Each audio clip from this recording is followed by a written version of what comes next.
Hi there, I'm Tom Monroe, the home inspector. I'm on an inspection today. I'm downstairs in someone's laundry room / mechanical room with the electrical panel.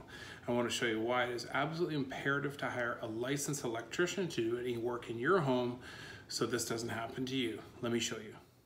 So when I'm going through my inspections, I'm always looking for things that DIYers might have done themselves. Licensed electricians typically wouldn't leave a junction box just hanging in the air like that.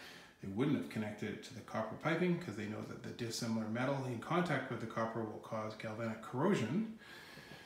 The installer of the licensed plumber would never put a pressure relief valve going into a laundry sink, nor would they have allowed for a laundry machine to discharge into the laundry sink. It should have had its own connection to the sewer system, which is right there, which shows just laziness again on the part of a DIYer.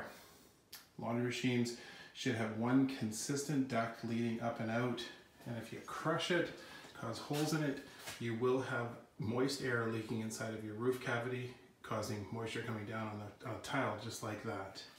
But the reason why I'm making this video is I want to show you that you should never have anybody do some DIY wiring, and here's why. I've taken the time to open the panel, and this wire that somebody put in themselves, you can see it's in contact with the sharp edge along the side of the panel, electrical panel. That's very sharp, and it will cut the actual Lumex cable, the white cable. You can see the line in there. I pulled a little bit of the wire through to see if it had actually caused any damage. You can see the line on that Lumex.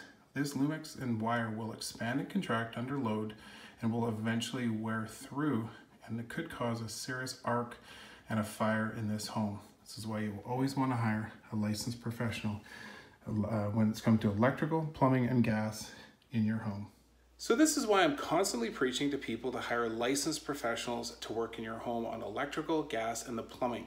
Those are the three trades that could damage your home the quickest with catastrophic failure. So it's important to ask for their insurance certificates, their license numbers, and wherever you live, ask for a clearance letter from WorkSafe BC or whatever workers' compensation coverage they have, so you know that their employees or themselves are properly covered in case of an accident inside of your home. If you have any home-related questions you'd like me to discuss, leave them in the comments below and let's figure them out. I post videos weekly. Don't forget to subscribe. Until next time, I'm Tom Monroe, the Home Inspector.